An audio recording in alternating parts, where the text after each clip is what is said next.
All right. Hey, everybody. Welcome back for another deep dive. Hello, everyone. Today, we are going to be talking about something that we all use every single day. Hmm. I mean, probably multiple times a day. Right, yeah. Money. Yeah.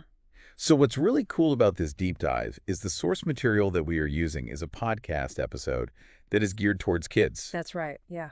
But obviously, we are going to take this Yeah. and we're going to unpack it and we're going to deep dive into this. And even these super simple concepts can be really, really complicated. Yeah, absolutely. And, we often take these things for granted, like money is just such a fundamental part of our lives, but understanding where it came from and why it works the way it does is super fascinating. Yeah, so before we had credit cards or dollar bills or, euros or whatever it is that you use, Right. people had to trade things. And so the source material talks about you know, trading a soccer ball for a sandwich or, like a cow for a jacket. Yeah, exactly. It was all about bartering, trading goods and services directly for other goods and Yeah. services. Right. And could you imagine could you imagine trying to survive in that kind of economy? Oh, gosh, it'd be so challenging. I think, one of the big things that the source material points out is with bartering, you run into this problem of what economists call the double coincidence of wants. What It's what's basically you need to find someone who both wants what you have and has what you want at the same time. Oh, so you're walking down the street and you're like, "Hey, I've got this really nice vintage guitar amp." Right. And the person's like, "Well, I don't play guitar." And you're like, "Well, what do you have?" Exactly. And they might have something you want, but they don't want your Yeah. amp and you're stuck. It's like if you walked into the grocery store with your rare stamp collection. Right. And you're like, "Hey, can I get, a gallon of milk and some eggs for this?" And they're like, "No." Exactly. I think that's a really good analogy. Try bartering for your groceries at the supermarket. It just wouldn't work. No, not at all. So this is a huge problem. A huge problem, exactly. And that's where the invention of money comes in. It's so brilliant because it solves this double coincidence of wants issue. Right. So instead of having to directly swap something, you have something that everybody agrees upon has value. Right, a common medium of exchange. Right. And so it doesn't even matter what it is, if it's seashells or if it's gold or if it's, a piece of paper that we've all decided is money. Or even digital tokens now. Right. It's we all agree upon this and then we can trade goods and services so much easier. Right, it's like a universal language that everyone in the economy understands. Yeah. So the source material talks about how some of the earliest forms of money were really weird, seashells, stones, even salt. Yeah, isn't that fascinating? Where salt is money. Well, it makes sense if you think about it. I mean, in many cultures, salt was essential for life, preserving food, flavoring food. So it had this inherent value. And it was also relatively scarce in some places. But can you imagine buying a house with salt? I mean, I guess it depends on how much salt you had. Right. Or what about those giant stone coins they used on the island of Yap? Oh, yes, the Yap stones. Those are incredible. Those are these huge discs of limestone. Sometimes they can be several feet in diameter. That is so crazy. I know, right? And the source material mentions that they're so heavy that they often weren't even moved physically for transactions.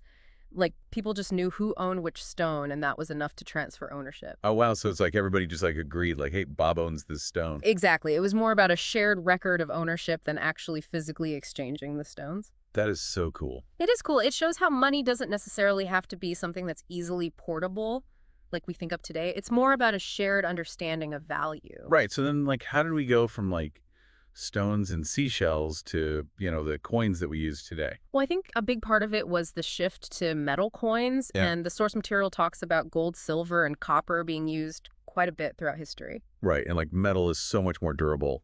Absolutely. It's much more durable than, seashells or salt, which can break down over time. And metal is also easier to standardize. You can make coins of specific weights and purities, which makes trade much more efficient. And then eventually paper money came about. Yeah, paper money was a real game changer. I mean, it was so much lighter and easier to carry around than heavy coins. And it's easier to make, too. Right, exactly. And of course, then we move into the modern era with digital currencies and money that we store on cards in our phones. Yeah.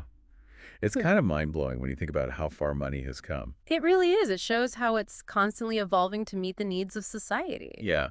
But even with all of these changes and innovations, money really still boils down to that basic purpose that we were talking about before. Right. It's a way to facilitate trade, to make it easier to exchange goods and services. Absolutely. And no matter what form it takes, whether it's a seashell or a digital bit, that's its fundamental function. Right.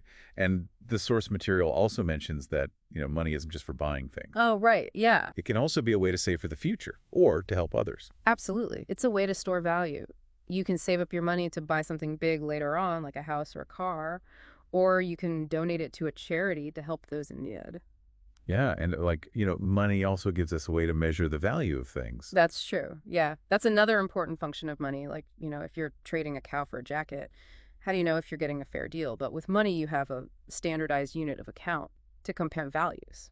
Right. So we've gone from bartering to yap stones to metal coins to paper money and now to digital currencies. It's quite a journey. Yeah. And it makes you wonder what's next for money, like in a world that is, constantly changing and technology is moving so fast. Right. Like, what will money look like in the next 10, 20, 50 years? Yeah. Will we even be using physical currency anymore, or will everything be digital? It's a really interesting question to think about, and there are so many possibilities out there. Like maybe we'll have new forms of money based on entirely new technologies. Yeah. Or maybe we'll go back to bartering. Oh, I don't know about that. Just kidding. But that would be pretty crazy, though, right? Yeah, that would be a big step backward. Well, this has been a really cool deep dive.